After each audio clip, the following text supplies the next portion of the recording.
Oi, gente! Espero que vocês estejam bem e espero que essa aula seja proveitosa para vocês.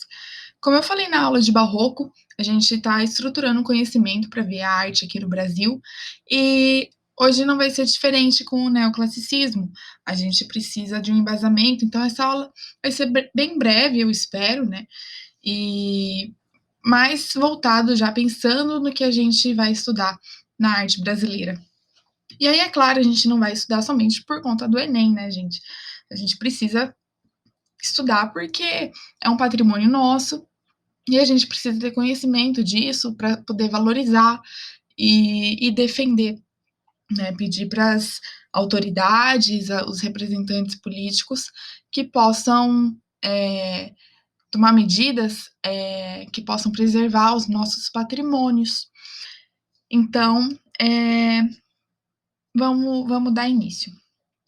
Aqui eu trago o contexto, a gente viu lá no Barroco que antes mesmo do Barroco nós vimos o renascentismo, então vendo de uma linha geral, a gente pensa que o renascentismo traz uma harmonia entre razão e emoção, traz essa neutralidade, acho que a gente pode falar assim, né? E o Barroco daí surge com a questão da reforma protestante, contra-reforma, com esse exagero das emoções e até a valorização, né, dos sentimentos.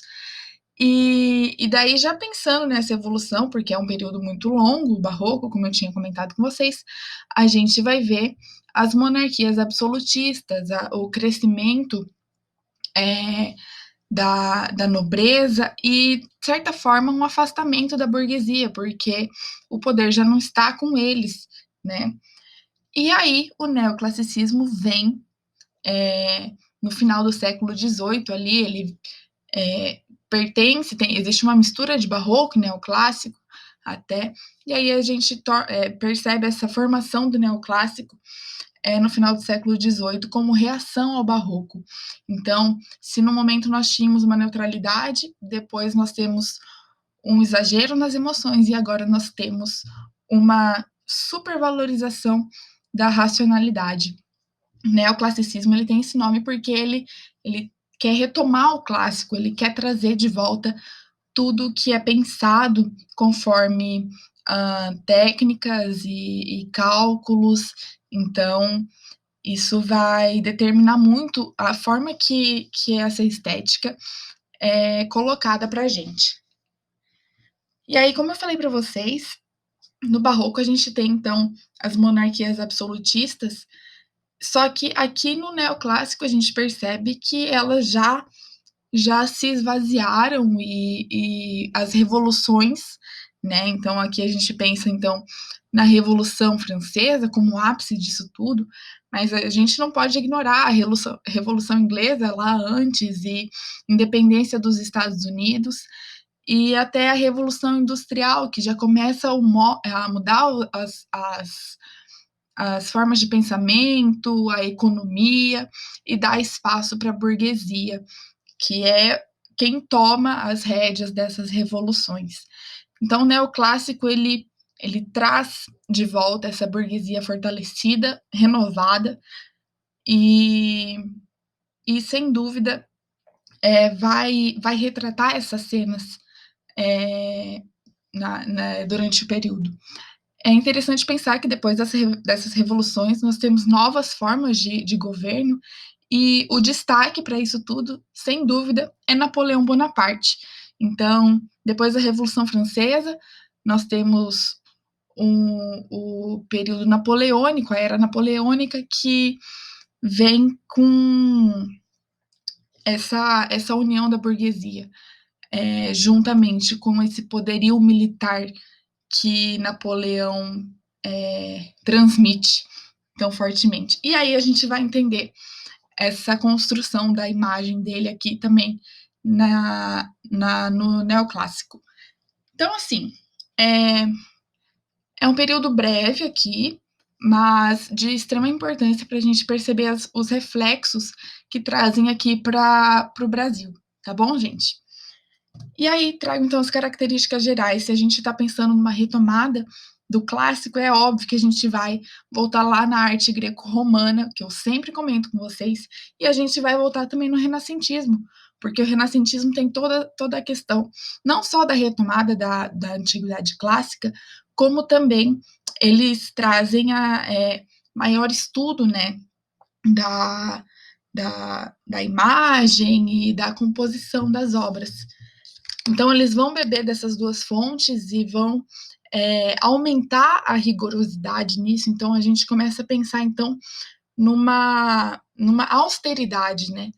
É, é nítido que existe uma cobrança muito grande por parte do artista na sua produção, e isso está muito atrelado com o academicismo também, que a gente pode pensar, porque agora os artistas eles não têm mais os mecenas como no renascentismo. Nós temos artistas que são artistas porque já vêm de uma família de artistas e que trabalham com isso.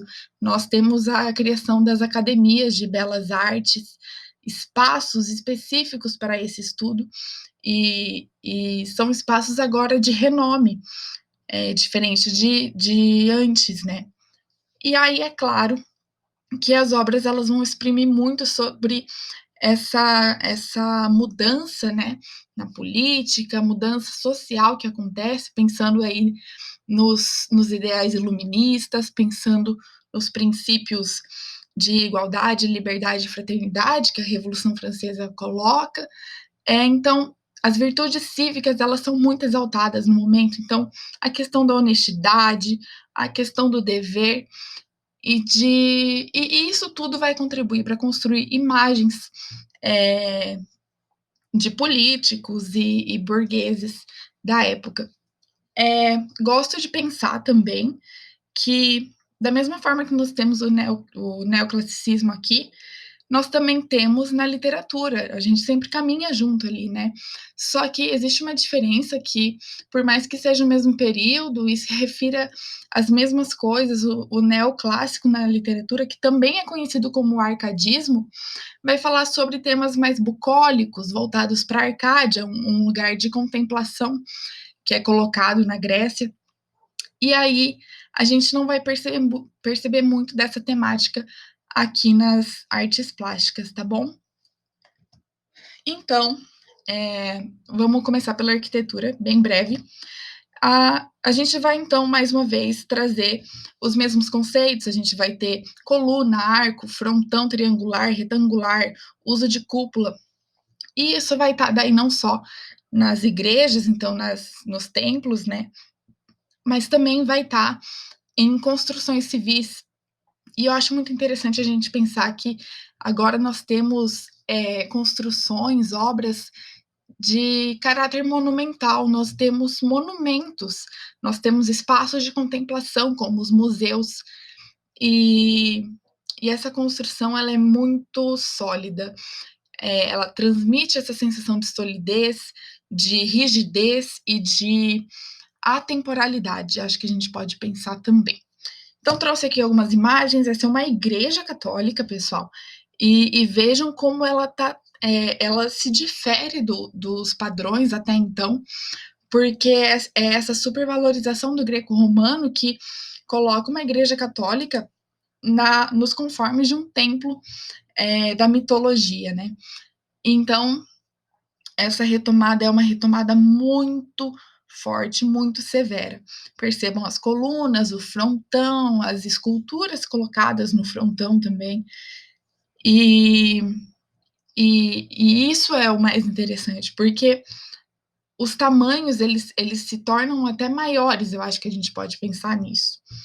Trouxe aqui esse portão de Brandemburgo, que fica na Alemanha, e como eu falei, são construções grandiosas, são monumentos já. E isso, pensando numa estética dentro de uma cidade, né, a, a parte da arquitetura já está muito bem desenvolvida, e aqui a gente percebe que nós temos assinatura já de arquitetos que não são mais desenhistas e artistas como anteriormente, como nós vimos lá na construção da Basílica de São Pedro, por exemplo, que passava por várias pessoas. Aqui nós temos um único artista que é um arquiteto já e tem essa pode ser considerado assim. Tudo bem? Aqui trouxe mais um Arco do Triunfo, porque é super famoso, fica na França, só que ele remonta dos arcos romanos. Aquele arco de Tito, que nós vimos lá na aula de Roma Antiga, é baseado nisso. E aí, como eu falei, são monumentos. Imagino que isso. Tem mais um aqui, que é o Museu de Londres, National Gallery. E aqui a gente vê nitidamente, mais uma vez, esses padrões da antiguidade clássica muito bem utilizados e calculados também. Aqui já não existe mais experimentação ou tentativa, existe uma consolidação e uma supervalorização do que é feito por aquelas estéticas, tudo bem? Trago a seguir a escultura, trago uma só, porque no período neoclássico a escultura não é tão valorizada e existe uma certa dificuldade, porque por mais que eles usassem as regras, acho que a gente pode falar assim, da harmonia, simetria de contraposto, usada lá na Grécia, né, que é a nossa base disso tudo, eles não trazem o espírito grego das esculturas. Então, as estátuas feitas aqui no período neoclássico têm esse caráter de eficiência, né, no trabalho, mostra assim que o artista tem o seu rigor técnico, mas não mostra a sua assinatura, a sua autenticidade, de certa forma, como mudança. Então, quando a gente vê uma escultura neoclássica, a gente não percebe essa diferença entre as obras, sabe? E até por isso que não é tão valorizada. Na época se acreditava que as esculturas greco-romanas eram totalmente brancas, e aí até eles usavam mármore Pio Bianco aqui. Então fica essa coisa muito branca, muito comum, acho que podemos pensar nisso também. Hoje a gente sabe que antigamente as esculturas eram pintadas, então eles tentaram imitar, tentaram trazer, reviver, fazer esse revivalismo, mas não conseguem. Eu destaco aqui o Canova, porque é o artista que se aproxima mais, e trago essa escultura que traz hoje há a eroticidade velada, e é bem interessante de se encontrar a análise, é bem legal. E aí, já encaminhando para o final da aula, a pintura ela vai falar sobre, como eu falei para vocês, essas revoluções que consolidam o Napoleão no poder, e vão já indicar não só esse rigor todo que a gente tem comentado aqui desse revivalismo da antiguidade clássica, mas vai indicar as próximas tendências artísticas que remontam já no século XIX. Então, aqui trago também um texto para vocês acompanharem. Nós temos, imagino que seja a maior expressão do neoclássico aqui, porque é tanta rigorosidade que o artista ele tem que ser perfeito em tudo. A pincelada dele não pode manchar, as cores são perfeitas, as formas que ele faz são perfeitas. Então, é tudo muito bem estudado, analisado e realizado também. Trago dois artistas que imagino que sejam os principais mesmo, e é o que mais vai aparecer para a gente, que é o Jacques-Louis David e o Ingres. E aí, trago aqui para vocês verem, então, inicialmente a morte de Marat.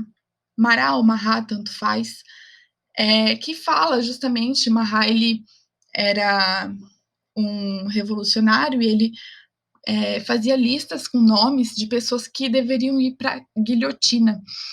E aí, numa dessas listas, ele tinha uma doença de pele muito dolorosa para ele, que ele precisava ficar imerso na água o tempo que pudesse, para não piorar essa condição. Então, por isso que ele está numa banheira. E aí, uma mulher, também revolucionária, mas de outro outra concepção, assassina o Mahat. E nisso, fica a arma do crime aqui, fica aqui nessa carta, ele coloca que aquela mulher o matou, e aqui ainda ficam os nomes que iriam para a guilhotina, tudo mais. Dizem que Mahat e Jacques Louis David eram amigos próximos, então, de certa forma, ele coloca Mahat, não só, ele não faz somente essa homenagem, mas ele coloca Mahat como um, um herói da revolução, um mártir.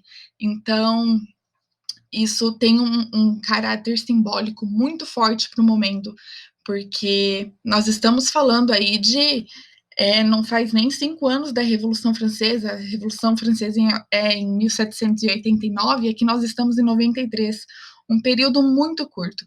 Então, imagine o impacto disso dentro da sociedade francesa na época. Com certeza,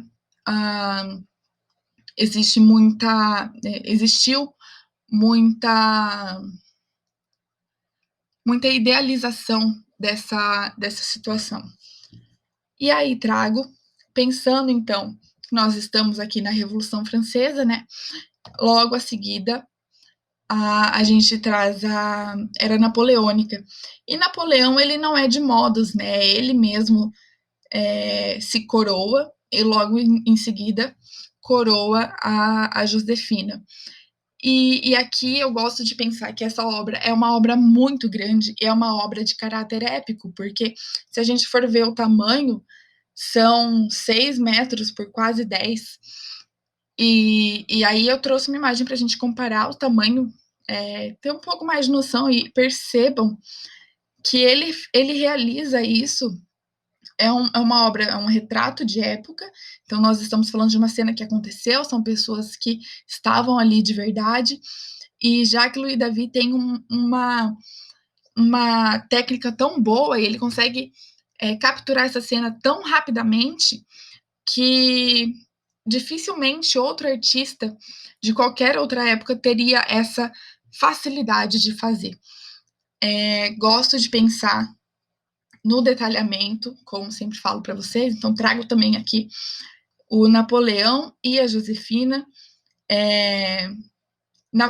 O Jacques Louis David, ele é contratado pelo Napoleão para realizar as suas pinturas e exaltar esse líder que precisa construir uma imagem sólida para não só para a França, como para todo mundo, porque a gente pensa nas expansões que ele tenta realizar, e aí até envolve aqui com a história do Brasil, pessoal.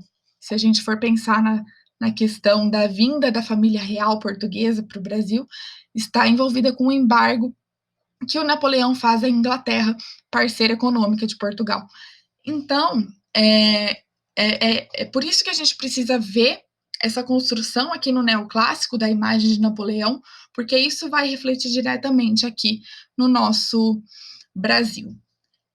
Percebam também que Josefina, ela tem todo um detalhamento na sua roupa e tudo mais, mas eu gosto de pensar nesse tecido aveludado que é colocado aqui.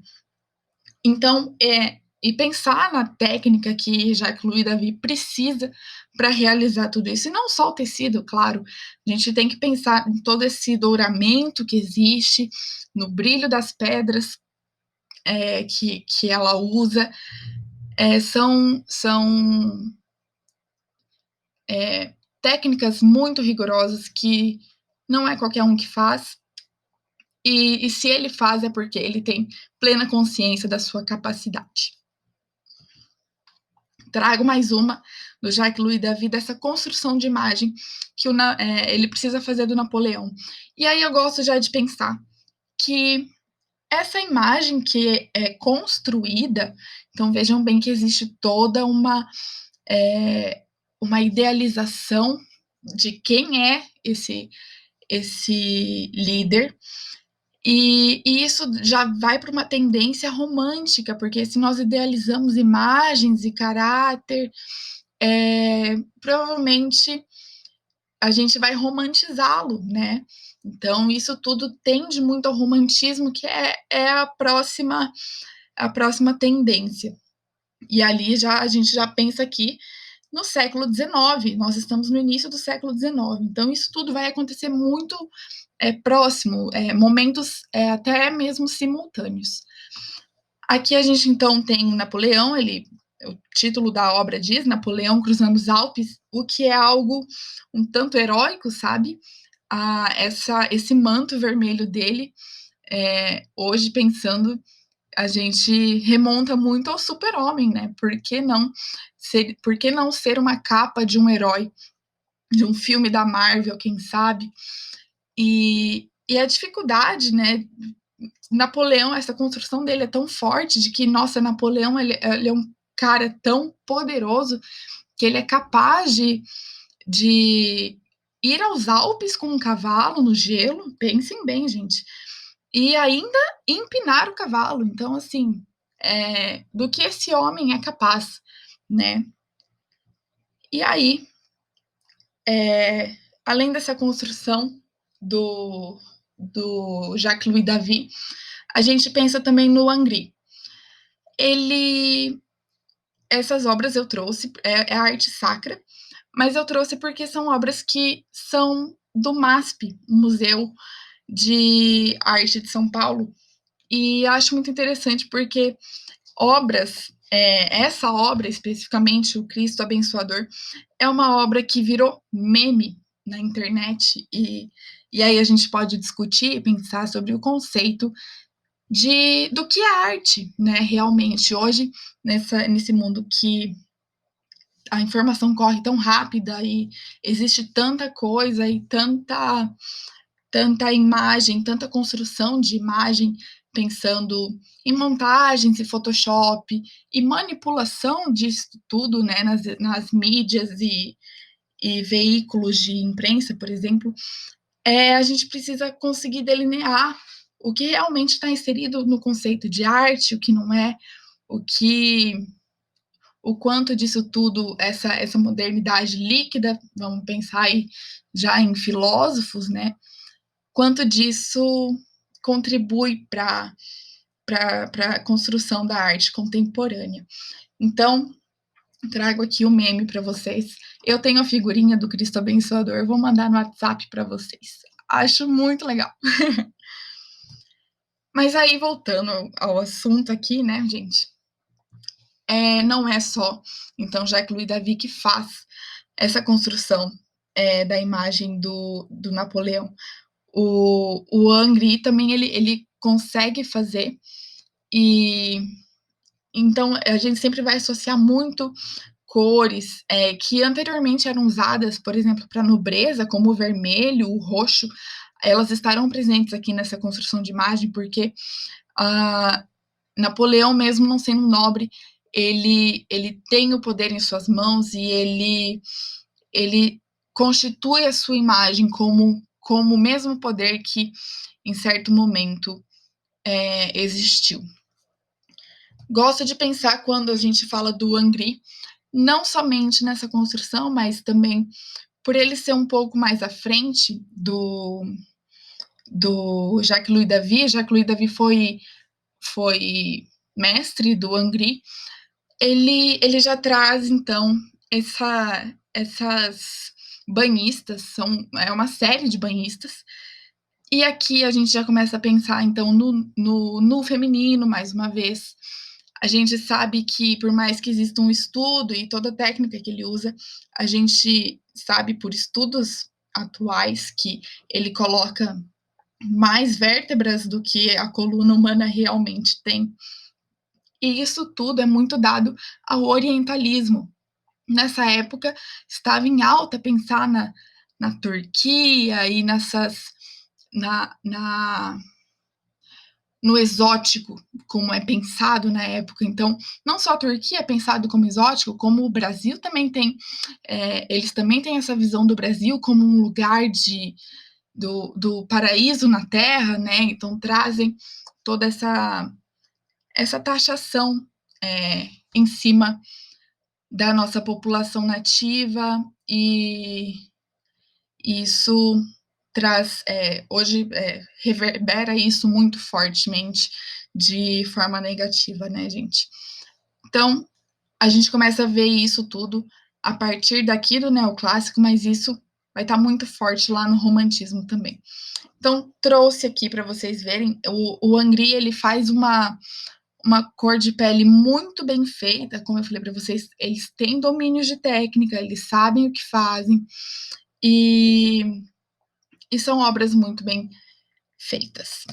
Trago essa aqui, que é a Grande Odalisca. Como eu falei para vocês, nós temos as influências do orientalismo, até um período que a arte japonesa, a arte chinesa, a arte árabe já está bem consolidada, mas é um período em que isso tudo é muito buscado e conhecido também. Então, existe esse intercâmbio de culturas, mesmo sabendo que existe uma aculturação por parte de populações nativas e que sempre existe essa condição do homem branco vindo da Europa como o colonizador, o que sabe realmente que precisa ajudar essas populações, né, gente? Então, aqui, mais uma vez, ele coloca mais vértebras e tem um estudo todo sobre a composição disso, baseado em obras que eram da Antiguidade Clássica, tudo bem? E aí eu gosto de fazer uma comparação muito legal também, que aqui nós temos, então, uma obra considerada clássica, que evoca todas essas estéticas que tanto primam pela formalidade, rigorosidade, cálculo, estudo, e, e obviamente isso tudo está na mão dos homens. E aí, mais uma vez, venho eu falar aqui sobre a participação feminina na arte, que até pouco tempo atrás a gente coloquei na aula de barroco para vocês 2 artistas, mas mesmo assim isso a mulher como modelo na arte continua sendo o grande clichê. E aí vem a Guerrilla Girls, agora na idade da arte contemporânea, e faz esse diálogo, essa intertextualidade direta com a Grande Odalisca. Percebam que eles usam o corpo, elas usam o corpo justamente aqui para trazer esse questionamento. As mulheres precisam estar nuas para entrar no Museu de Arte de São Paulo? E isso elas repetem em vários museus pelo mundo todo. Então, elas trouxeram essa exposição no MASP, lá naquele mesmo museu que nós temos a obra do Cristo Abençoador, do Angry, no mesmo museu, e mostram como que isso tudo é ainda muito enviesado para o lado masculino. E aí eu gosto de ver esse questionamento que elas trazem, do apenas 6% dos artistas do acervo em exposição são mulheres, mas 60% dos nus são femininos. Então, até onde e até quando essa objetificação do corpo feminino estará presente não só nos museus, né, gente? A gente sabe muito bem que as taxas de assédio e feminicídio só aumentam, mesmo a gente convivendo numa sociedade que sabe da necessidade dos direitos iguais e da necessidade do feminismo para defender a causa das mulheres. É isso, pessoal. Eu espero que vocês tenham gostado. Eu espero que vocês reflitam sobre todas essas situações que eu coloquei aqui, não só sobre as mulheres, mas pensar sobre o que é arte e o que é considerado arte. E aí, na nossa aula de Brasil, a gente vai ver como isso tudo vai acontecer aqui na nossa terra. Tudo bem, pessoal? É isso. Até a próxima. Fiquem bem.